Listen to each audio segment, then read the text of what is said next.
मंगलाचरण करेंगे। ओम नमः सिद्धेभ्य जय श्री ओम नमः सिद्धेभ्य जय श्री ओम नमः सिद्धेभ्य। मंगलम भगवान वीरो मंगलम गौतमो गणी मंगलम कुंद कुंदाद्यो जैन धर्मोस्तु मंगलम। सर्व मंगल मांगल्यम सर्व कल्याण कारकम प्रधानम सर्वधर्माणां जैनम जयतु शासनम। जैनम जयतु शासनम जैनम जयतु शासनम। मोक्ष मार्ग प्रकाशक का नवा और अंतिम अधिकार हम पढ़ रहे हैं, जिसमें सम्यक दर्शन की विशेष रूप से व्याख्या की गई है, क्योंकि मोक्ष मार्ग प्रशाक का प्रारंभ सम्यक दर्शन से ही होता है। इसलिए इतनी सारी बातें जो 8 अध्यायों में जो पढ़ने के बाद में अब जो नवा अधिकार है वो फोकस वे में सम्यक दर्शन की प्राप्ति कैसे होती। और उन्होंने बताया कि सम्यक दर्शन की जब प्राप्ति होती है तो शनै शनै बढ़ते हुए कदम, उसमें से जब अंतिम कदम भी गौण हो जाता है। जैसे अपन ने बात किया था कि मिथ्या दर्शन से सम्यक दर्शन को जाने में 1000 सीढ़ियां मान लीजिए होती हैं, तो जो 999 सीढ़ी छोड़ करके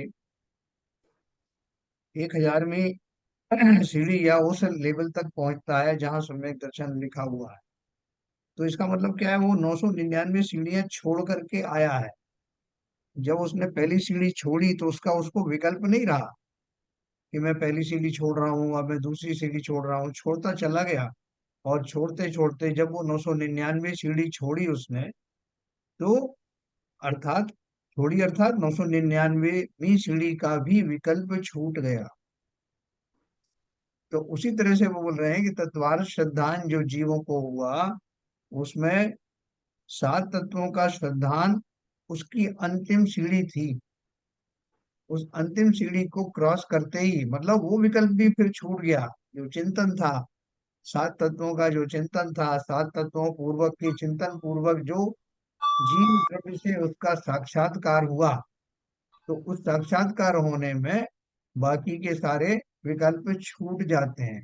फिर क्या क्या रहता है, अहो मैं आत्मा हूँ, अहो मैं सर्वज्ञ जैसी आत्मा हूँ। वो ऐसा विकल्प फिर बाकी के विकल्पों को छूटने के बाद आता है। तो वो कल प्रश्न उठाया था एक शिष्य ने कि साहब आप सम्यक दर्शन का परिभाषा दे रहे हैं, सम्यक दर्शन का लक्षण बता रहे हैं कि समस्त सम्यक दर्शन धारियों में 9 तत्वों का श्रद्धान पाया जाता है, या 9 तत्वों के श्रद्धान पूर्वक ही सम्यक दर्शन होता है। लेकिन शास्त्रों में तो कई जगह लिखा है कि खाली एक मैं आत्मा हूँ, इसका श्रद्धान होना ही सम्यक दर्शन है। तो फिर उसमें 7 तत्वों का श्रद्धान क्यों नहीं आया? तो उन्होंने बोला कि वो 7 तत्वों का श्रद्धान अंतिम विकल्प के तौर पर आता है, और उसके उस विकल्प के भी हट जाने के बाद आत्मा प्रकट होता है। तो इसलिए ये मैं आत्मा हूँ योग आया वहीं से, अंतिम विकल्प छूटने के बाद। तो ये अपन आज फिर से आगे से पढ़ेंगे।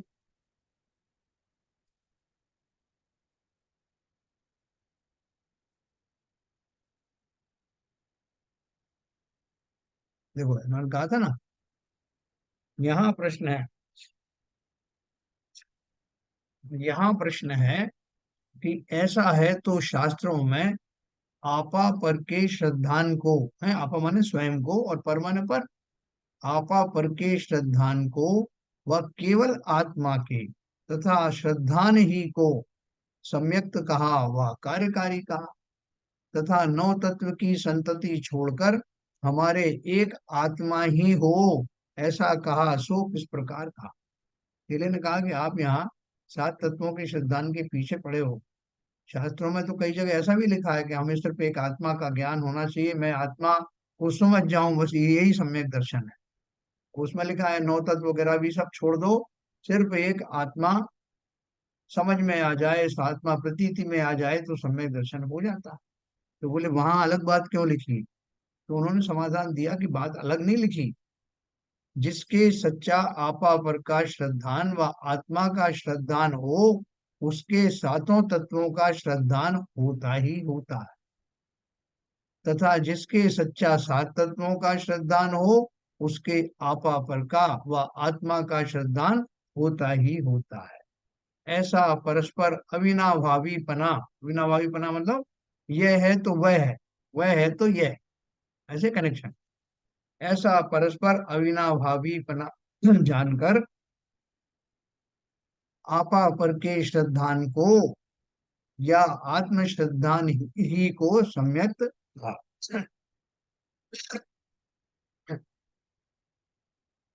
लेकिन आगे एक बात और क्या बताई, तथा इस छल से कोई सामान्य रूप से आपा पर को जानकर व आत्मा को जानकर कृतकृत्यपना माने तो उसके भ्रम है, क्योंकि ऐसा कहा है कि विशेष रहित सामान्य है सो गधे के सींग के समान। तो क्या बोल रहे हैं कि साहब कोई ने मान लो ये सोच लिया कि शास्त्र में अलग अलग जगह अलग अलग चीज लिखी हुई है, तो हम क्यों ना वो शॉर्टकट वाला मान लेते हैं। कौन सा? कि मैं आत्मा हूँ, बस हो गया सम्यक दर्शन। तो बोल रहे हैं ऐसा छल मत करना। उसमें जो आत्मा शब्द लिखा है कि मैं आत्मा हूं, ऐसा श्रद्धान जो हुआ वो सात तत्वों के श्रद्धान पूर्वक ही हुआ, अर्थात भाव भाषण पूर्वक ही हुआ। खाली मात्र उसका नाम जान लेने से या इतनी लाइन पढ़ लेने से कि मैं आत्मा हूं, कोई आत्मा अपने स्वरूप में नहीं पहुंच सकता। इसलिए प्रयोजनभूत आश्रवादिक विशेषों सहित आपा पर का व आत्मा का श्रद्धान करना योग्य है। यानी आप नीचे की भूमिका से चलते चलते वहां पे आएंगे। एक कोई व्यक्ति था, उसको एक जगह यात्रा पे जाना था। तो वो जो जगह थी वो, उसको पहले तो उसको एक ट्रेन में बैठ के वहां तक गया। उस जगह के बाद फिर ट्रेन नहीं जाती वहां से, उसको कोई बस लेनी पड़ी। तो बस से उस जगह पहुंचा। और वहां पहुंचा तो एक नदी बीच में आई, तो उसको नाव भी लेना पड़ा। तो वो एक एक करके सब विकल्प छोड़ता गया। पहले ट्रेन में बैठा तो ट्रेन को छोड़ दिया, फिर बस में बैठा बस को छोड़ दिया, फिर नाव में बैठा और किनारे पे आके नाव को भी छोड़ दिया। तो सब छूटते गए ना सारे विकल्प, अपनी मंजिल तक आने तक एक एक विकल्प छोड़ता जाता है। अंतिम विकल्प के रूप में नाव भी छोड़ दी। अब अगर कोई स्टेटमेंट दे कि साहब बिना नाव के फला जगह पे नहीं जा सकते, तो उसमें वो सारी चीजें भी आ गई। अंतिम बात उन्होंने नाव की कही जरूर, लेकिन उसके पहले वहां नाव के जगह तक पहुंचने के लिए जो साधन लिए वो साफ साफ कहे नहीं, लेकिन वो उसके अंदर गौण है कि आप जहाँ खड़े हैं वहां से आप जब तक आएंगे या किनारे पे आएंगे, वहां आने के लिए जो भी साधन आपको अपनाने पड़ेंगे वो उसमें गौण रूप से माने जाते हैं। तो उसी तरह से जो जितने जितने विकल्प हैं, नीचे और भी आएगा, वो सारे विकल्प छूटते जाते हैं और अंत में जो मंजिल तक पहुंचने का जो विकल्प है वह भी छूट जाता है। और वो अंतिम जो विकल्प है वो है सात तत्वों का श्रद्धा। जब कोई ये बात पूछने में लगता मैं आत्मा हूँ, आत्मा को कहते ही वो समझ जाता है कि आत्मा का अर्थ क्या है ना। तो वो जब आत्मा का अर्थ उस तरह से समझता है, पहले जाना है तभी तो उस तरह की बात करता है, नहीं तो पहले जाना नहीं तो कैसे। जैसे किसी ने कहा कि साहब आपने भिंडी के लिए इतने सारे विकल्प बताए कि वो हरी होती है, वो ऐसी होती वैसी होती है, ये समझा दो तब वो लेके आएगा। मेरा लड़का गया और तुरंत ले आया, कोई विकल्प ही नहीं आया। अरे आपका लड़का कैसे ले आया? क्योंकि पहले उसने वेद विज्ञान किया था। पहले उसको सबसे पहली बार जब समझ में नहीं आया था, इन लक्षणों से ही पहचाना था। और उसके बाद तो उसको आसान हो गया। उसी प्रकार से सम्यक दर्शन की प्राप्ति से पहले सात तत्वों में जीव द्रव्य कहाँ है, भली भांति से उसको रहस्य समझ में आ गया कि जीव द्रव्य किसे कहते हैं, आत्मा कौन है, और आत्मा उन सात तत्वों के बीच में कहाँ कहाँ किस किस रूप में है। इसलिए उन्होंने कहा कि वो शॉर्ट परिभाषा जो दी है, वो परिभाषा में वो बाकी सब उसमें गौण रूप से निहित है। इसलिए प्रयोजनभूत आश्रवादिक विशेषों सहित आपा पर का व आत्मा का श्रद्धान करना योग्य है। अथवा सातों तत्वार्थों के श्रद्धान से रागादिक मिटाने के अर्थ पर द्रव्यों को भिन्न भाता है व अपने आत्मा ही को भाता है ना। उसके प्रयोजन की सिद्धि होती है। इसलिए मुख्यता से भेद विज्ञान को व आत्मज्ञान को कार्यकारी कहा। ठीक है ना। पर द्रव्यों को इसलिए जानना जरूरी कि उनसे मैं कहाँ विलक्षण हूं, मैं कैसे छांटू बीनूंगा। तथा तत्वार्थ श्रद्धान किए बिना सर्व जानना कार्यकारी नहीं है, क्योंकि प्रयोजन तो रागादिक मिटाने का है। सो आश्रवादिक के श्रद्धान बिना यह प्रयोजन भाषित नहीं होता। है ना। कल अपन ने पढ़ा था नहीं, क्योंकि क्या है कि मुझे अपना राग आदि समाप्त करना है, इसलिए तत्वार श्रद्धान का सहारा लिया। तो बोले राग आदि को दूर करने से इससे क्या रिलेशन है। बोले राग आदि का ये अर्थ है कि पर द्रव्यों के कारण ही इसको राग आदि होते हैं। स्वाद्रव्य को के कारण राग आदि नहीं होते। तो जब पर द्रव्यों से इसको विलक्षण बताया, पर द्रव्य मेरे नहीं है ऐसा बताया, तो आपा श्रद्धान हो गया। पर का भी श्रद्धान हो गया, किस अपेक्षा से हो गया कि पर मेरे नहीं है, इस अपेक्षा श्रद्धान ऐसा हो ऐसा होता। गया। जी। जैसे हे उपाधि, हाँ। तो उपाधि, उपाधि हमारा क्या है वो तो हमें, हम मान लीजिए जो जो चीज है उपाधि है, लेकिन क्या बिना हे माने उपाधि मान सकते हैं क्या? हे उपाधि दो ही चीज है ना, इसके बीच में कोई और है क्या? हाँ गे भी है, ए गे उपाधि। ये क्या, कैसे? ए ए गे उपाधि। हे गे उपाधि, हाँ। हे गे उपाधि, ठीक। मतलब मतलब हे में तो, गे में तो हो सकते हैं सब, ठीक है। हाँ हे में तो जो छोड़ने वाले हैं, गे माने सिर्फ जानने वाले हैं, और उपाधेय माने जिनको अपन को क्या? आचरण में लेना हाँ है। ठीक है, ठीक, ओके ओके। मैं हाँ, गे नहीं, मेरे उसमें नहीं आ रहा था गे, मैं हे जी जी। उपाधि दो ही चीजें समझ रहा था, इसलिए हाँ कंफ्यूजन में था। बिल्कुल बिल्कुल बिल्कुल। तो थैंक यू देखो, सर। ओके, अब देखो इसमें क्या बताया कि जो सात तत्वों की जो बात है, सात तत्वों की बात को कह रहे हैं कि सात तत्वों का भी विकल्प छोड़ना पड़ता है आखिर में जाके। है ना। तो जब विकल्प छोड़ना है तो वो क्या बोल रहे हैं, जिसके पहले ही नौ तत्वों का विचार नहीं है वो क्या छोड़े। जिसके है ही नहीं वो क्या छोड़ेगा। तो बोले उसको वह विकल्प छोड़ने का क्या प्रयोजन है। अन्य अनेक विकल्प आपके पाए जाते हैं, उन्हीं का त्याग करो। ये साहब देखो 999 वाली सीढ़ी पे जो खड़ा था उसने उसको भी छोड़ के मंदिर में प्रवेश कर दिया। और मैं तो साहब दूसरी तीसरी सीढ़ी पे चढ़ा हूँ, चौथी पे, तो मैं क्या छोड़ू। अरे तुम्हारे पास तो इतनी सारी चिड़िया, आगे चढ़ते जाओ पीछे का छोड़ते जाओ। नहीं, अब उसके पास तो 999 उसने छोड़ करके उसमें जाना था, तो उसने छोड़ दिया। अब मैं तो बीच में खड़ा हूं, तो खड़े रहो। बीच में खड़े हो तो ऊपर बढ़ो, और नीचे नीचे के छोड़ते चले आओ। तो यही बोल रहे हैं कि जिनके भी नौ तत्व तक जो पहुंचे ही नहीं है वो क्या छोड़े हैं। वो अपने नीचे की भूमिका के राग आदि छोड़े। इस प्रकार आपा पर के श्रद्धान में व आत्म श्रद्धान में सात तत्वों के श्रद्धान की सापेक्षता पाई जाती है। इसलिए तत्वार्थ श्रद्धान सम्यक का सच्चा लक्षण है। फिर प्रश्न है, वो चेला छोड़ने वाला नहीं, उसने अगला क्वेश्चन पूछा, क्यों उस चेले के माध्यम से जिनवाणी में जगह जगह जो अलग अलग स्टेटमेंट लिखे हैं, वो कैसे एक ही स्टेटमेंट से जुड़े हुए हैं, ये पंडित जी सिद्ध कर रहे हैं।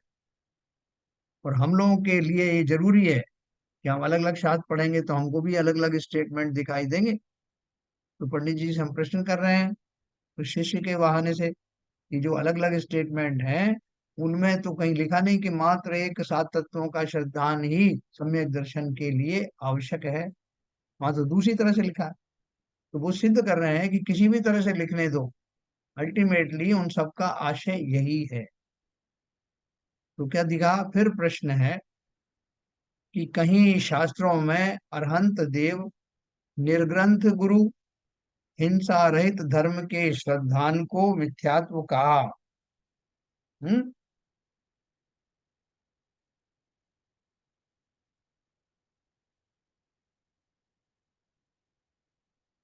एक मिनट। हाँ, श्रद्धान को सम्यकत्व कहा। इस प्रकार, हाँ, अपापर के श्रद्धान में व आत्म श्रद्धान में सात तत्वों के श्रद्धान की सापेक्षता पाई जाती है, मतलब वो सब उनमें बैकग्राउंड में कहीं ना कहीं है। इसलिए तत्वार श्रद्धान सम्यक्त का लक्षण है। फिर प्रश्न है कि कई शास्त्रों में अरहंत देव, निर्ग्रंथ गुरु, हिंसा रहित धर्म के श्रद्धान को सम्यक्त कहा है, सो किस प्रकार? है ना, चलिए ने बोला कि आप वो सात तत्वों को लिए घूम रहे हो, अब ये स्टेटमेंट में बता दो आप कहाँ है सात तत्व। अनंत देव, निर्ग्रंथ गुरु अपने बोले हैं, पंच परमेष्टि की श्रद्धा, सच्चे देवशाद गुरु की श्रद्धा, हिंसा अहिंसक धर्म की श्रद्धा, यही सम्यक दर्शन है, ये सम्यक दर्शन के कारण है। तो आप ये तत्व जो सात तत्वों का श्रद्धान करे वो तो इसमें कहीं लिखा नहीं। उसका समाधान दिया, अरहंत देवादिक के श्रद्धान से उदेवादिक का श्रद्धान दूर होने के कारण ग्रहित मिथ्यात्व का अभाव होता है, उस अपेक्षा इसको सम्यक तो कहा है। शास्त्रों में आपको क्या मिलेगा? कोई पूछे सम्यक दर्शन किसे कहते हैं, तो बोले साहब देव शास्त्र गुरु का सच्चा स्वरूप जानना ही सम्यक दर्शन। तो उसको वो कह रहे हैं कि इस स्टेटमेंट का भी अर्थ वही है। कैसे वही है? बोले अगर आपने अरहंत और देव का स्वरूप जान लिया, कैसे वो वीतरागी हैं, कैसे सर्वज्ञ हैं, रागों से रहित हैं, अर्थात आश्रव आदि से रहित हैं, तो आश्रव आदि से रहित होकर जब अनंत का स्वरूप आप विचारोगे तो सात तत्व आगे के नहीं आए। अनंत देवादिक के श्रद्धान से, और क्या श्रद्धान हुआ? उदेवादिक का श्रद्धान दूर होने के कारण सच्चे देव वो हैं जो राग आदि से रहित हैं, जो बंद आश्रव आदि से रहित हैं, जो मुक्ति जिनको भाव मोक्ष हो गया है, तो वो सारे सात तत्व बीच में आ गए।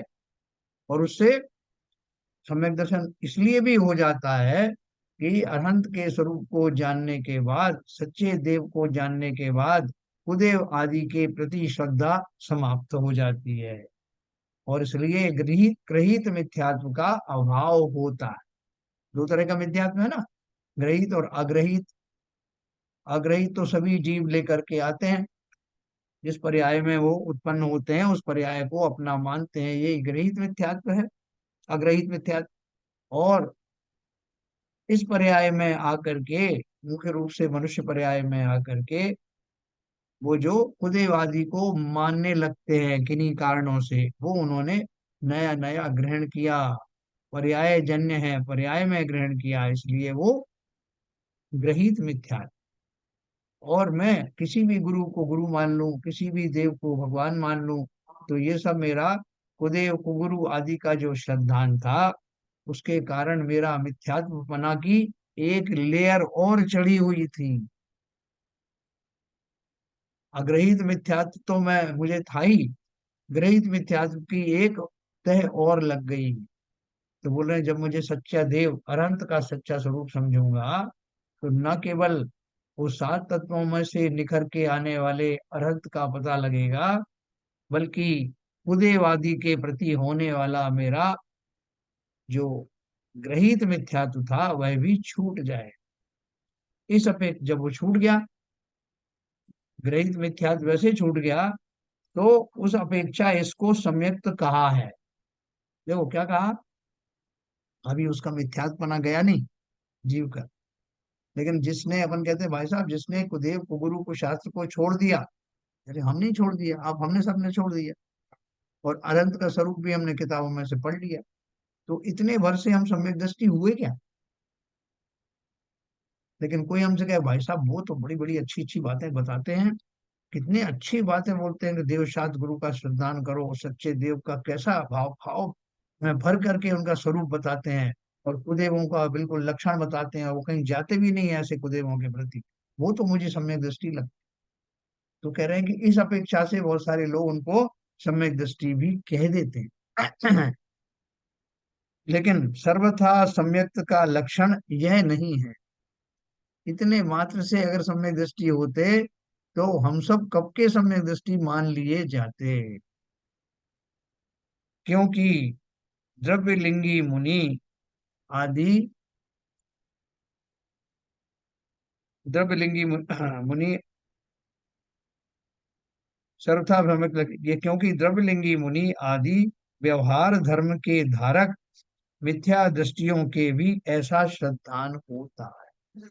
क्या बोल रहे हैं कि हम और आप कैसे नहीं सम्यक दृष्टि हैं, हमारे तो आचरण भी कुछ नहीं है, इसलिए गलतफहमी में मत रहना। अच्छे आचरण करने वाले 28 मूल गुणों के धारी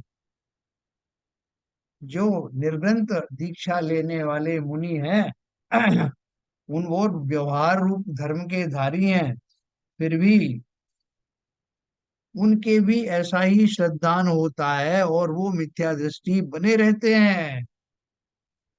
क्या बोला उन्होंने? सर्वथा सम्यक का लक्षण यह नहीं है, इतना मात्र नहीं है, क्योंकि द्रव्यलिंगी मुनि आदि व्यवहार धर्म के धारक मिथ्या दृष्टियों के भी ऐसा ही श्रद्धान होता है। अगर सच्चा हो जाता तो वो लिंगी संत बन जाते ना। ऐसा सिद्धांत उनको भी रहता है कि मैं सच्चे देवशास्त्र गुरु को मानूंगा, तो वो कहीं और जाएंगे नहीं, अपने इस मंदिरों के अलावा अपने देवशास्त्र गुरु के अलावा कहीं जाएंगे नहीं, अपनी सामायिक में अपनी भक्ति आदि में उन्हीं को जपेंगे, सारे क्रियाकलाप जैसे जो दिए हैं वैसे ही पालन करेंगे, 28 मूल गुणों का पालन करेंगे, पंच महाव्रत का पालन करेंगे। लेकिन श्रद्धान में अभी 7 तत्वों का श्रद्धान भली भांति प्रस्फुटित हुआ नहीं, अनंत का वास्तविक स्वरूप जाना नहीं। बोले रे आप क्या बात कर रहे हो, तो सबको पढ़ाते हैं मुनिराज, वो नहीं जानेंगे कि अनंत क्या होते हैं? कई बार उन्होंने बताया है कि वो जो आ, सर्वज्ञ वीतरागी और हितोपदेशी होते हैं, आप बोल रहे हैं उन्होंने स्वरूप जाने ही नहीं। ये जानना अलग है और मानना अलग है ना। जान तो हम भी रहे हैं, लेकिन हमारे श्रद्धा के लेवल पर ऐसा भाव उठा है क्या? क्या हम इतने ज्यादा उसके अंदर में जुड़ गए हैं कि अरहंत कहते ही मुझे अरहंत के वो सारे लक्षण, सारी उनकी महिमा एकदम समझ में आ जाए? ऐसा तो हुआ नहीं। तो बोल रहे हैं हम तो बहुत दूर हैं, जो व्यवहार धर्म के धारी मुनि आदि भी हैं और शतशः जैसा शास्त्रों में लिखा है वैसा ही अपने आचरणों को पाल रहे हैं, लेकिन श्रद्धा अभी सम्यक हुई नहीं। इसलिए सावधान कर रहे हैं कि इतने मात्र से सम्यक दर्शन नहीं होता। ये तो बहुत लोगों ने किताबें पढ़ी हैं, बहुत लोगों ने शास्त्र पढ़े हैं, रोज पढ़ते हैं, रोज भक्ति करते हैं, वो रोज चिंतन में सारी बातें करते हैं, स्वयंभू स्तोत्र पढ़ते हैं, भक्तामृत पाठ पढ़ते हैं, उनमें जिनेन्द्र देव की जो महिमा बताई है वो सारी महिमाएं पढ़ते हैं, और विशेष रूप से ये भी पढ़ते हैं कि फला फला रोग जो है दूर हो जाए, दूर हो जाता है, तभी पढ़ते हैं। और इस उम्मीद में बैठे रहते हैं कि साहब मेरी इस श्रद्धा का कुछ ना कुछ तो फल मिलेगा और मेरे सारे रोग समाप्त हो जाएंगे, क्योंकि मैं अपने जो स्तोत्र हैं उसमें ये भी कहता हूँ कि मेरे जो है 8 कर्म नष्ट हो जाएं, मेरे रोग आदि चले जाएं, मुझे धन धान्य की प्राप्ति हो, मेरा कुटुंब खूब बड़ा हो जाए, ये रोज मांगते हैं। तो अगर ये सिर्फ मांगने से हो जाता तो लोग क्यों वीतरागी मार्ग पर आगे बढ़ते? कर्म सिद्धांत को किस लिए जानते? देखो दूसरे धर्मों में हमारे धर्मों में विशेष अंतर। आज मैं डिस्पेंसरी गया था तो हमारे एक बहुत पुराने कलीग हैं, नागेश्वर राव नाम है उनका।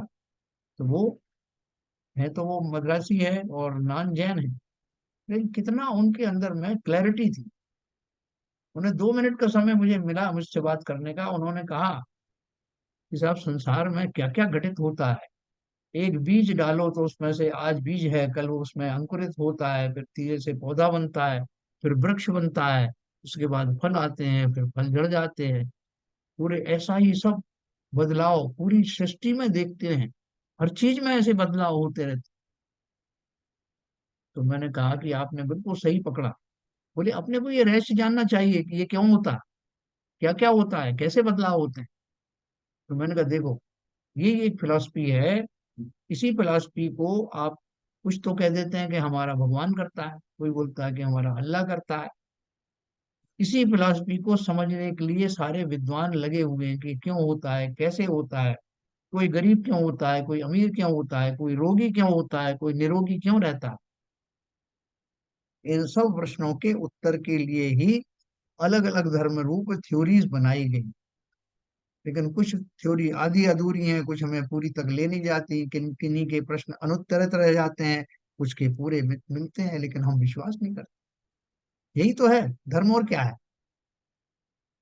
जैन धर्म है, फलाना धर्म है, वो धर्म संप्रदाय की बात नहीं है, बात दर्शन की है। तो जैन दर्शन में जो बताया है वो कर्म सिद्धांत ऐसा अकाट्य बताया है कि जो भगवान बन गए हैं, बनने वाले हैं, सिद्ध बन गए हैं, वो भी उसमें कोई जोड़ तोड़ नहीं कर सकते। कि साहब मैं पहुंच गया शांतिनाथ भगवान के पास, भगवान मुझे शांति दो, है भरपूर सुखी कर दोगे तुम, ये सोचे सन्मुख खड़ा रहा।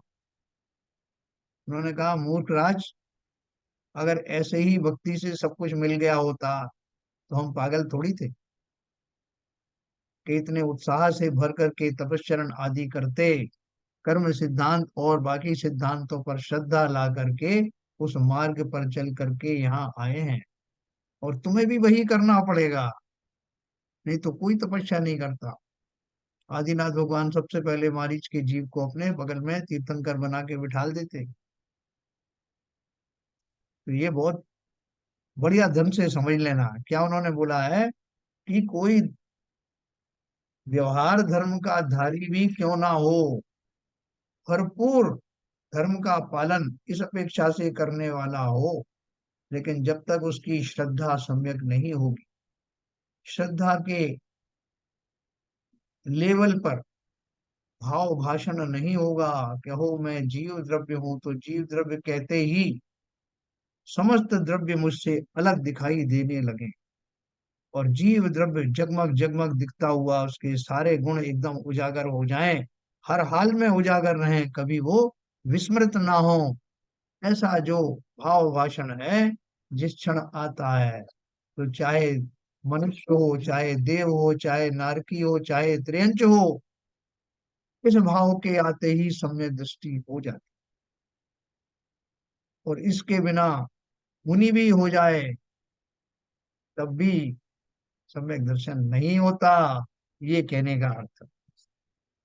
अथवा जैसे बहुत बढ़िया ढंग से समझना इस बात, क्योंकि बहुत जल्दी बहुत शीघ्र इन भावों को धारण करके एकांत में सोचना, जब हमारे ऊपर कोई विपदा आ जाए, कोई परेशानी आ जाए, तो जैसे सपने को हम भुला देते हैं ना, कि रात को वो सपना आया, सपने में साहब हम मर गए, या सपने में हमको बहुत कष्ट आए, लोग हमें मारने खड़े हुए थे और हम घबरा रहे और पसीने पसीने हो गए, और जैसे ही नींद खुली तो हमने देखा कि ये तो दुस्वप्न था, वास्तव में तो मेरे साथ कुछ घटित हुआ नहीं।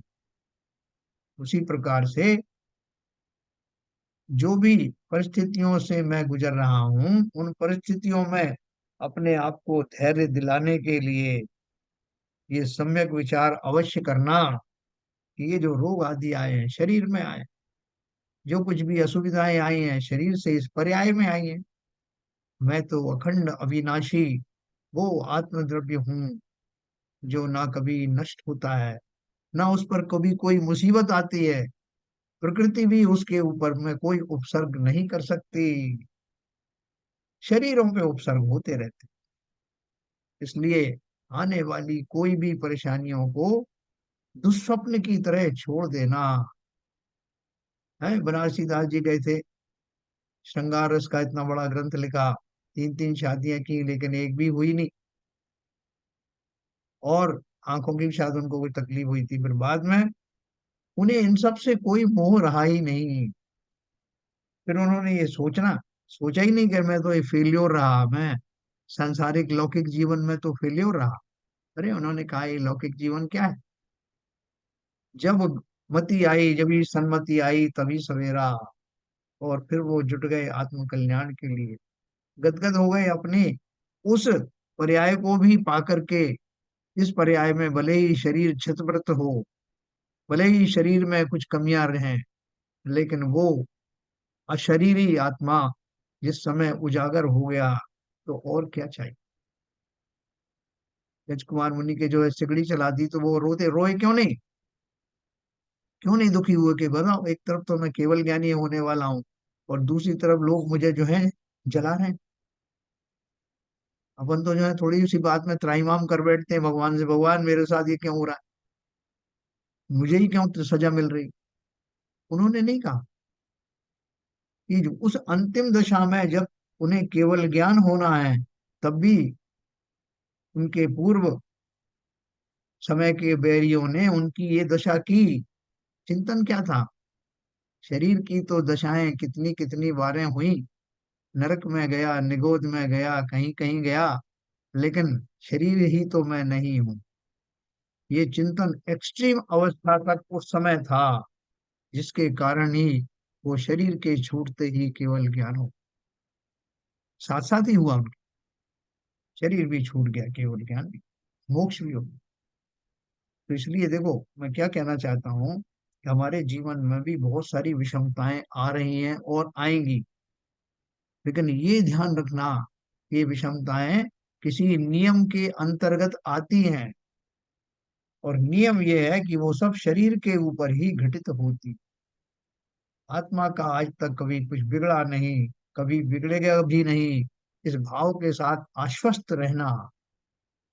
कोई भी पर्यायगत समस्या आए, तो उसको सहर्ष ये मान करके कि मैं आत्मद्रव्य हूँ, शरीर नहीं, समता में चले जाना। इसका बहुत फायदा होगा, न केवल तुरंत प्रभाव से, बल्कि आगामी काल में जब मैं सम्यक दर्शन धारण करने जा रहा हूँ, मुक्ति के मार्ग पर चल रहा हूँ, आचरण को धारण करने जा रहा हूँ, तो ये सारा मेरी समझ, ये सोच मेरे काम अवश्य आए। फिर देखो आगे क्या बोल रहे हैं, अथवा जैसे अनुव्रत महाव्रत होने पर तो देश चारित्र सकल चारित्र हो या ना हो, परंतु अनुव्रत महाव्रत हुए बिना देश चारित्र सकल चारित्र कदाचित नहीं होता। इसलिए इन व्रतों को अन्वय रूप कारण जानकर कारण में कार्य का उपचार करके इनको चारित्र कहा है। हाँ, वो क्या बोल रहे हैं, किसी ने अनुव्रत धारण कर लिए, ठीक है, किसी ने महाव्रत धारण कर लिए, तो अब ये जो है, ये दोनों चारित्र किस में आते हैं, वास्तव में तो ये सब व्यवहार का ही रूप है ना। अनुव्रत महाव्रत होने पर तो देश चारित्र और सकल चारित्र हो या ना हो या ना हो का अर्थ क्या है, क्योंकि सम्यक दर्शन अगर आपको नहीं हुआ, तो अनुव्रत और महाव्रत धारण करने के बाद भी, जैसे ऊपर बताया ना, द्रवलिंगी मुनि को महाव्रत है ना, लेकिन सम्यक दर्शन के बिना वो महाव्रत महाव्रत नहीं कहलाता, अनुव्रत अनुव्रत नहीं कहलाता। लेकिन फिर भी क्या बोल रहे हैं, जैसे अनुव्रत महाव्रत होने पर तो देश चारित्र सकल चारित्र हो या ना हो, परंतु अनुव्रत महाव्रत हुए बिना देश चारित्र सकल चारित्र कदाचित नहीं होता, है ना। बोले साहब वो उनके भी कोई चारित्र है क्या, वो अनुव्रत लेके बैठ गए साहब, वो महाव्रत लेके बैठ गए साहब। अभी आपने बताया था ना कि खाली ये ले लेने भर से मोक्ष नहीं हो जाता, इसलिए मैंने लिए ही नहीं, वो ना मैं लेना चाहता हूँ। बोले ऐसा मत करना, जब भी किसी को मोक्ष मार्ग में गमन होगा, तो इसी अनुव्रत और महाव्रत के माध्यम से ही होगा। ये बात जरूरी है, ये बात सही है कि वो अनुव्रत और महाव्रत वास्तव में हो, अर्थात उनकी बुनियाद सम्यक श्रद्धान पर आधारित, कोई बिना नहीं होगा। बोले मुनि होने से मोक्ष जाया जाया जाएगा नहीं जाएगा ये नहीं कह सकते, लेकिन मुनि हुए बिना मोक्ष कोई जाएगा नहीं, ठीक है ना। जो सम्यक मुनि होंगे, भावलिंगी होंगे, वो भी मुनि तो होंगे ही ना। उसी तरह से अनुव्रत महाव्रत धारण करने वाले जो मुनिराज की ऊपर बात की है, वो तो जरूर सही कर रहे हैं इन व्रतों का पूरी तरह से पालन कर रहे हैं बिना किसी विकार के, दोष के, लेकिन जब तक उसमें श्रद्धा का लेवल नहीं होगा, सम्यक श्रद्धा नहीं होगा, तब तक उनका वो मिथ्या दृष्टि का जो टाइटल है वो जाने वाला नहीं। इसलिए इन व्रतों को अन्वय रूप कारण जानकर कारण में कार्य का उपचार करके इनको चारित्र कहा। जो शिष्य ने पूछा था ना क्वेश्चन कि साहब आप तो जो बोल रहे हो, वहां तो ऊपर तो ये लिखा है कि इस तरह के जो चारित्र के धारी हैं वो सम्यक दृष्टि है। तो बोल रहे हैं कारण में कार्य का उपचार किया, क्योंकि सभी सम्यक दृष्टि या सभी मोक्षगामी जीव इनको धारण करते ही हैं, अनुव्रत महाव्रत को, और इन्होंने भी धारण किए हैं। इस अपेक्षा से उनको सम्यक दृष्टि कह दिया। अब उसमें श्रद्धा इनका है नहीं है वो बात अलग है, लेकिन इस मार्ग से ही जाया जाता है। जैसे मैंने आपको एक उदाहरण दिया था ना, कि लोगों ने बोला कि भाई साहब वो परसों के दिन हमने बेटी के हाथ पीले कर दिए। पीले कर दिए का मतलब क्या है? मतलब शादी हो गई उसकी। तो इसका मतलब क्या है कि जिसके भी हाथ में पीले पीला हल्दी लगा दें उसकी शादी हो जाती है? बोले नहीं, सबकी तो नहीं होती, लेकिन प्रथा ये है कि जिसकी शादी होने वाली होती है उसके हाथ पीले किए जाते हैं। इस अपेक्षा से हमने ये बात कही। ऐसे ही वो बोल रहे हैं कि जिन चारित्रधारियों को ऐसा कह दिया जाता है कि उनके वो तो चारित्र के धनी है, वो जनरल बोलते हैं ना, हमारे सारे सारे पंच परमेष्ठी सारे साधु चारित्र के धनी हैं। तो उन साधुओं में ऐसे भी साधु होंगे जिन्हें सम्यक दर्शन होगा और कुछ को नहीं होगा, लेकिन वो किस अपेक्षा से कहा है?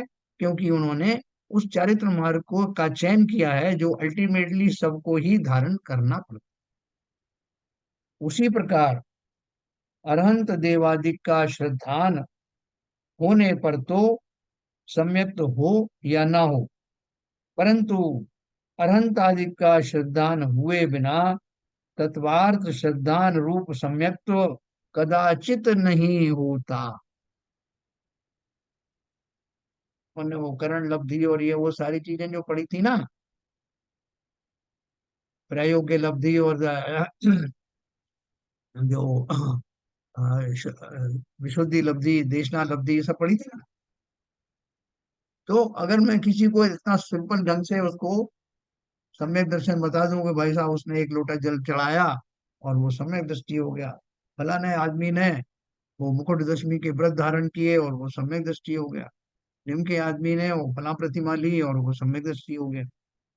तो वो बोल रहे हैं कि ये खाली ऊपर ऊपर से कहा जाने वाला स्थूल कथन है ना। अरहंत देवादिक का श्रद्धान होने पर तो सम्यक हो या ना हो, नकली वाला श्रद्धान, परंतु अरहंत आदि का श्रद्धान हुए बिना तत्वार श्रद्धान रूप सम्यक कदाचित नहीं होता। तत्वार श्रद्धान रूप सम्यक कौन सा है? वही जिसमें वो करण लब्धि आदि सब आते हैं। आप बोलोगे साहब कि वो जो सिंह का जीव था उसको कहाँ की लब्धियां मिली? उसने कहाँ की करण लब्धि जो है वो अपनाई? हाँ, देशना जरूर उसको मिली मुनि से, बाकी उसकी विशुद्धि लब्धि, प्रायोग्य लब्धि, ये सब क्षोभम लब्धि वो कहाँ थी? तो वो सारे उसके अंदर में निहित थी। पूर्व जन्म के संस्कारों में, पूर्व पर्यायों में वो संस्कार सब थे, और वहां तो वो उसको एक अंतर्मूर्त में सारी इकट्ठी हो गई। जिस समय उसने वो चिंतन किया मुनिराज की देशना सुन करके, वो चिंतन इतना गहरा था कि उसमें वो करण लब्धि वाले भाव आ ही गए। हम बोलो ये बड़ा गजीब हाल है साहब। हमको तो वो सोच सोच के रोमांच हो जाता है कि वो कैसे होगा वो करण लब्धि वाले भाव। फिर आपने उस शेर के ऊपर इतने कंसेशन दे दिए कि साहब उसने कर ही लिया, करण लब्धि भी आ गई इतनी जल्दी उसकी। ये तो पार्शियलिटी है, कोई पार्शियलिटी नहीं। पूर्व भाव में उस जीव ने बहुत सारे भाव भाव पड़े थे ना बीच में, उन भावों में वो संस्कार उसके अंदर में पड़े हुए थे, और वहां खाली इतना ही एक निमित्त मिलना था, और वो भी रिद्धिधारी चारण रिद्धिधारी मुनि के देशना सुन करके उसका हृदय अंदर से वैराग्य से भर गया। किसी भी क्षण हमको वैराग्य हो सकता है। मनुष्य हैं और मनुष्योचित समस्त वातावरण हमारे आसपास है। एक भजन भी है कि किसी भी पल भगवान, किसी भी पल जीव को वैराग्य हो सकता है। हमें नहीं हुआ वो अलग बात, लेकिन हो सकता है, उसकी तैयारी रखना। जैसे किसी ने मेघ को का विलय देख करके किसी को वैराग्य हो, किसी ने अपने बाल सफेद देख करके वैराग्य धारण कर लिया। तो ऐसा प्रसंग हमारे पास भी कभी भी हो सकता है। भरत चक्रवर्ती जैसा माल तैयार करके रखना। वो वैराग्य का उपादान शक्ति, वैराग्य से भरपूर हृदय था, वो तैयार था, उद्यत था कि जरा निमित्त मिले और कपड़े छोड़ दे। तो ऐसा हमको अपना माहौल बना के रखना है। शनै शनै संसार में होने वाले, शरीर पर होने वाले कष्टों को इग्नोर करते हुए, इग्नोर वही कर पाएगा जिसने आत्मा का सच्चा स्वरूप जाना है। वही तो श्रद्धान है। उसकी जगह जगह उसकी परीक्षा होगी। भाई साहब, कैसे पहचानूं कि मैं सम्यक दृष्टि हूँ? कैसे पहचानूं कि फला आदमी सम्यक दृष्टि? बोले फला आदमी का तो छोड़ दो, तो क्या करना है? अपनी सोचो कि मैं अपने बारे में कैसे निर्णय करूंगा कि मैं सम्यक दृष्टि हूं। स्वयं को ही इस बात का आभास हो जाएगा जिस समय मैं पूर्ण श्रद्धा के साथ शरीर आदिक या शरीर पर होने वाली विषमताओं को इग्नोर करके समता में बनने का भाव धारण करूंगा। तो स्वयं ही स्वयं को सर्टिफिकेट दे दूंगा कि मैं सम्यक दृष्टि हो गया। किसी से कहने की जरूरत नहीं। तो देखो उन्होंने क्या बोला कि जो सम्यक जो है, जिन जिन जीवों को सम्यक दृष्टि कहा जा रहा है वो उपचार से कहा जा रहा है ना। लेकिन उसको वास्तव में जब वैसा करेगा तो ही वास्तव में सम्यक दर्शन होगा। अरहंत देवादिक का श्रद्धान होने पर तो सम्यक तो हो या ना हो, परंतु अरहंत आदि का श्रद्धान हुए बिना तत्वार श्रद्धान रूप सम्यक कदाचित नहीं होता। इसलिए अनंत आदि के श्रद्धान को अन्वय रूप कारण जानकर, यानी वो आवश्यक कारण जानकर, कारण में कार्य का उपचार करके इस श्रद्धान को सम्यक्त कहा। मतलब वो दशा बीच में आती है, इसको ध्यान में रख करके। जैसे बताया ना कि प्रिंस है, उसको राजकुमार कह, राजा कह दिया। क्यों? क्योंकि वो जो राजकुमार है देखा गया वही राजा बनता है। उसी प्रकार से जो इन आचरणों पर चल रहा है उसको उपचार से कह देते हैं कि भाई साहब ये सम्यक दृष्टि। लेकिन अंदर से किसी केवल ज्ञानी से पूछोगे तो वो कहेगा भैया अभी तो नहीं। इसलिए अनंत आदि के श्रद्धान को अन्वय रूप कारण जानकर कारण में कार्य का उपचार करके इस श्रद्धान को सम्यक कहा है। इसी से इसका नाम व्यवहार सम्यक है। लेकिन कोई अगर ये समझ ले कि साहब देखो ऐसा है, कोई भी सम्यक हो हमारा काम हो जाए, सम्यक बस होना चाहिए, हमें टाइटल मिल जाए, हमें व्यवहार सम्यक हो या निश्चय सम्यक हो, हमें इससे मतलब नहीं। व्यवहार सम्यक का टाइटल मिल गया ना हमको, बस हो गए हम मोक्षगामी, मोक्ष के अधिकारी। बोले ऐसा नहीं, ये तो हमको किसी अपेक्षा से कहा गया है, बल्कि हमारा उत्साह बढ़ाने के लिए ऐसा कहा है। लेकिन वास्तव में मैं निश्चय सम्यक दर्शन का धारी नहीं हुआ, अथवा जिसके तत्वार श्रद्धान हो उसके सच्चे अरहंत आदि के स्वरूप का श्रद्धान होता ही होता है। अब बोले भाई साहब इनको तो सच्चा सम्यक दर्शन हुआ है। मैं अभी एक अवधि ज्ञानी से पूछ के आया, मैं समूह शरण में सुन के आया कि इनको तो सम्यक दर्शन है। तो अगर सच्चा इनको तत्वार श्रद्धान है तो क्या इनको अरहंत का सच्चा स्वरूप पता है? क्या इनको सम्यक दर्शन है? बोले अरे ये तीनों चीजें एक दूसरे से जुड़ी हुई बताया ना, कि जिनके तत्वार श्रद्धान हो उसके सच्चे अरहंत आदि के स्वरूप का श्रद्धान होता ही होता है। तत्वार श्रद्धान बिना पक्ष से अरहंत आदि का श्रद्धान न कर, श्रद्धान करे परंतु यथावत स्वरूप की पहचान सहित श्रद्धान नहीं होता, है ना। कि तत्वा श्रद्धान तो हुआ नहीं, और खाली देखा देखी उसने अरहंत का श्रद्धान कर लिया, परंतु यथावत स्वरूप की पहचान सहित श्रद्धान नहीं। तथा जिसके सच्चे अनंत आदि के स्वरूप का श्रद्धान हो, उसके तत्व श्रद्धान होता ही होता है। जैसे ऊपर कहा वैसे नीचे। क्योंकि अनंत आदि का स्वरूप पहचानने से जीव अजीव आश्रव आदि की पहचान होती है। इस प्रकार इनको परस्पर अविनाभावी जानकर ही अनंत आदि के श्रद्धान को सम्यक कहा है ना। ये अविनाभावी है ना, तत्व श्रद्धान और अरहंत आदि का श्रद्धान, ये ये है तो वो है, वो है तो ये, अविनाभावी है ना। तो इसलिए उनको इस तरह से कोरिलेट करके बताया। तो ये यहाँ तक अपन समझेंगे। इसके बाद अपना दूसरा प्रकरण चलेगा कि जो नरक आदि के जो देव हैं, जो जीव हैं, उनको कैसे सम्यक दर्शन हो जाता है ना। ये अपन कल पढ़ेंगे विस्तार से। देखो आज एक बात बहुत अच्छी बताऊं आपको, इतनी बढ़िया बढ़िया पूजन आजकल लिखी गई, विधान भी बहुत अच्छे बनाए। उन पूजन को आप पढ़ेंगे, हमारे बाबूजी तो आजकल वो ये करते हैं, पूजन में भले ही विलम्ब हो जाए, इनको पूरे ध्यान से पढ़ेंगे, उन शब्दों को ध्यान से पढ़ेंगे, उन शब्दों से अपना जो स्वाध्याय चल रहा है उनसे कोरिलेट करेंगे, और पहले तो उसमें अंदर ही अंदर उसको ग्रहण करके खुश होते रहेंगे। फिर जहां समझ में नहीं आएगा पूजन रोक दी जाएगी, रोक के उसको समझे। हम सबका ऐसा ही होना चाहिए भाव। पूजन बहुत अच्छे से करो, बहुत अच्छी पूजन है। जहाँ स्वयं को भाव भाषण हो जाए वहां स्वयं कर लेना, जहाँ समझ में ना आए अपन यहाँ डिस्कस कर सकते हैं, कोई भी चीज, कोई भी टॉपिक। तो और इतना बढ़िया अभी जो अष्टांगिका का पर्व चल रहा है, वातावरण बहुत अच्छा है, मिनी 10 लक्षण जैसा ही चल रहा है।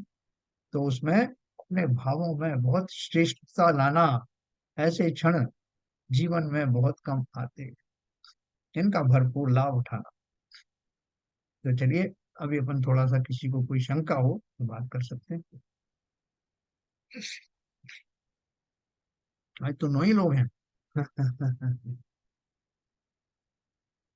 हाँ। तो सरिता जी, ये समझ में आया कुछ अपने को, उससे कुछ मिलता जुलता है? और दूसरा जो आपने अभी ट्रेनिंग ली है, जो शास्त्र पढ़े हैं, अभी कुछ परीक्षा भी दी है ना आपने? वो तो बहुत बेसिक चीजें थी, जैसे अंतरात्मा, बहिरात्मा, परमात्मा। तो यही था, मतलब छोटी छोटी चीजें थी जो लोग समझ सके। मिथ्या दर्शन के बारे में बताया था उन्होंने, या फिर ये 7 तत्व। तो बहुत सारा उसमें तो उन्होंने बेसिक नॉलेज ही दिया है। इससे अपने क्योंकि को कुछ थोड़ा क्लैरिटी आ रही है क्या? ये जो शास्त्र अपन पढ़ रहे हैं, कोई कठिन तो नहीं लग रहा? नहीं, कठिन तो नहीं लग रहा। तो सम्यक दर्शन का स्वरूप जो है इतना अच्छे से बताया कि कोई कहीं कुछ कहता है, कोई कुछ कहता है, लोग कंफ्यूज रहते हैं सम्यक दर्शन है क्या। कहीं तो ऐसा लिखा है, कहीं वैसा लिखा है। तो पंडित जी ने उसको, सब लोगों को, सब चीज को मिला करके एक ही उसमें ले आए हैं कि तत्वार श्रद्धानम सम्यक दर्शनम, तत्वार सूत्र में जो दिया है। और वो 7 तत्व क्यों हैं, कैसे हैं, उनमें जीव कहाँ है, जीव क्यों फंसा हुआ है, कर्म सिद्धांत सब कुछ उसमें आ जाता है ना। तो उस सार को समझ करके सम्यक दर्शन ऐसे समझते समझते एक दिन हम स्वयं भी सम्यक दृष्टि बन जाएंगे। क्या सिविजन साहब, बन सकते हैं कि नहीं?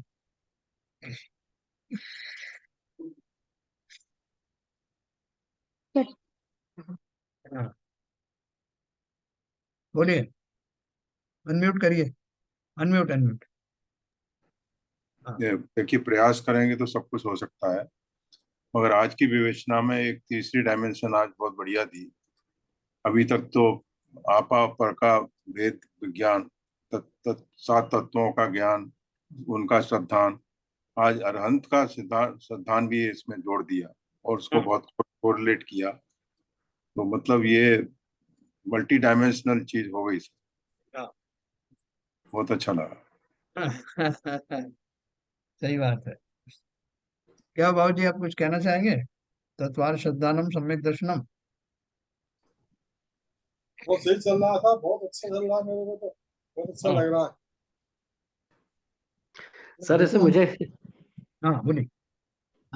सर ऐसे बोल रहे हैं अपन अरिहंत में भगवान का, सिद्ध भगवान का, इन्हीं इन्हीं का एक आध दिन अपन पूरा सेशन रखे 5 परमेष्टि के बारे में।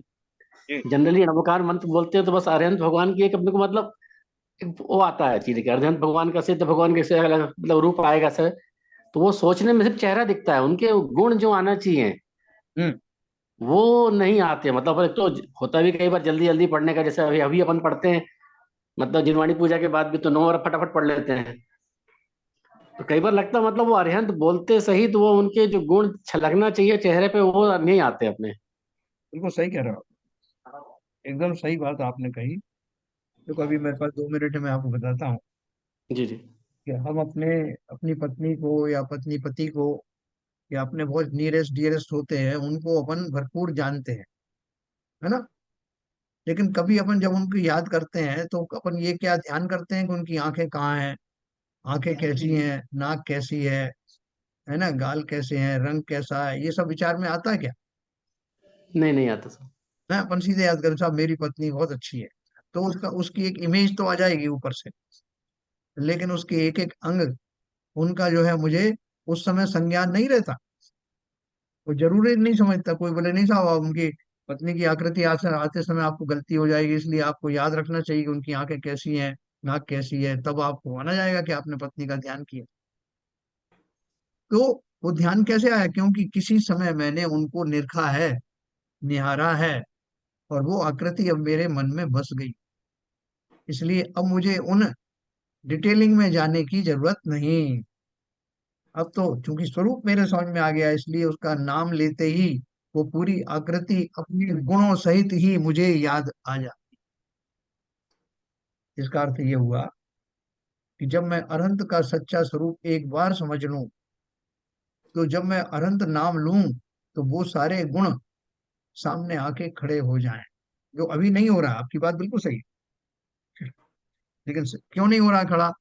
क्योंकि जैसे मैंने अपने रिश्तेदारों को, अपने बच्चों को, अपनी पत्नी को बहुत नजदीक से जाना है, उनके गुणों को भी पहचाना है। और मैं जानता हूँ कि मेरी पत्नी में ये अच्छाइयाँ हैं, ये बुराइयां हैं, ये सब कुछ जानता हूँ। तो जब मैं याद करता हूँ तो वो सारे गुण आदि अलग से याद करने की जरूरत नहीं। जब उसी के अंदर मैं सारी कल्पना कर लेता हूँ कि ऐसे ऐसे गुणों के धारी हो तो मेरी पत्नी। उसी तरह से अभी हमने अरहंत को इस रूप में कहाँ जाना, उन गुणों को ही नहीं जानता गुण किसे कहते हैं। पत्नी के गुण तो हमें पता है कि सब किस पे गुस्सा हो जाती है, किस पे अच्छा करती है, क्या अच्छा बनाती है, क्या हम जानते। लेकिन अरहंत के बारे में हम इसलिए नहीं जानते कि हमें उनके वो जो डिटेल्ड गुण हैं उनका ही साक्षात्कार हुआ नहीं। वो गुण क्या है? अगर मैं उनको भली भांति जान लूं, सपोज करो एक एक गुणों से मैं परिचित हो जाऊं, तो शास्त्रों में लिखा है जिसने अरहंत का या सिद्ध का स्वरूप द्रव्य गुण पर्याय से जान लिया, वो स्वयं ही अरहंत और सिद्ध बन जाते। ये बात क्यों कही गई? या पंच परमेष्टि का ध्यान करने वाले वो जो महान आत्माएं हैं, उनको वैसा ही स्वरूप ध्यान में आता है। हम और आप जितने भी लोग हैं अभी, पहली बात तो हमारा श्रद्धान ही अभी सम्यक हुआ नहीं। और श्रद्धान सम्यक होने का सबसे बड़ा कारण क्या है? जब भी श्रद्धान सम्यक होगा, मुझे देवशास गुरु के गुणों का परिचय मिलेगा। जब भी मैं उन्हें याद करूंगा तो वैसी ही उन गुणों का भरा हुआ पिंड समझ में आए। अभी नहीं हुआ क्योंकि मैं मिथ्या दृष्टि। जब हो जाएगा मैं सम्यक दृष्टि हूँ। और उससे ऊपर की भूमिका में जब पंचम गुण स्थान, छठम गुण स्थान आदि की ओर जब मैं बढ़ूंगा, तो उनका वो जो स्वरूप है और भी प्रगाढ़ रूप से मेरे सामने आए। आपने बहुत सही बात कही है कि मैं चाहता हूं कि मैं पंच परमेष्टि का स्वरूप जिस समय ध्यान में आए तो वो साक्षात ऐसा ही दिखाई दे जैसे वो है। तो इसको अपन कैसे प्राप्त करेंगे, अपन कल इसके बारे में और चिंतन करेंगे। कल आप याद दिलाइए, कल अपन इसको और चिंतन करेंगे। जी सर। चलिए, आज आप करेंगे जिनवाणी स्तुति। हाँ सर करता हूँ सर। कलो माई वाणी स्तुति हो रही होंगी।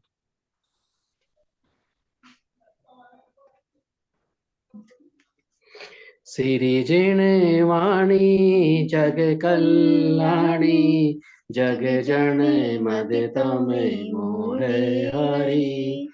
जन मन हारी गण हरे हारी, जम्मा जरा भव रोगे हरि।